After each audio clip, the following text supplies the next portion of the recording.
یہ جھوٹی باتیں بنانے کے لیے جاسوسی کرنے والے اور رشوت کا حرام مال کھانے والے ہیں۔ اگر یہ تمہارے پاس کوئی مقدمہ فیصل کرانے کو آئیں تو تم ان میں فیصلہ کر دینا یا روگردانی کر لینا، اور اگر ان سے روگردانی کرو گے تو وہ تمہارا کچھ بھی نہیں بگاڑ سکیں گے۔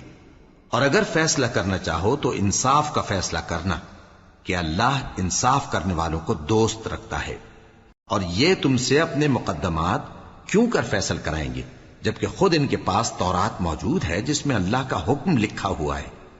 یہ اسے جانتے ہیں، پھر اس کے بعد اس سے پھر جاتے ہیں، اور یہ لوگ ایمان ہی نہیں رکھتے۔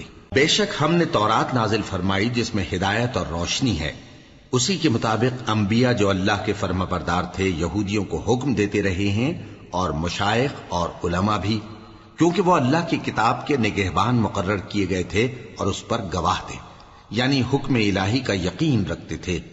سو تم لوگوں سے مت ڈرنا اور مجھی سے ڈرتے رہنا، اور میری آیتوں کے بدلے تھوڑی سی قیمت نہ لینا، اور جو اللہ کے نازل فرمائے ہوئے احکام کے مطابق حکم نہ دے تو ایسے ہی لوگ کافر ہیں۔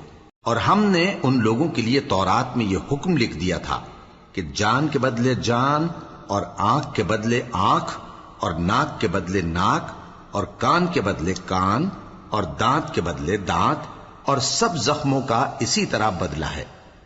اب جو شخص بدلہ معاف کر دے وہ اس کے لیے کفارہ ہوگا، اور جو اللہ کے نازل فرمائے ہوئے احکام کے مطابق حکم نہ دے تو ایسے ہی لوگ بے انصاف ہیں۔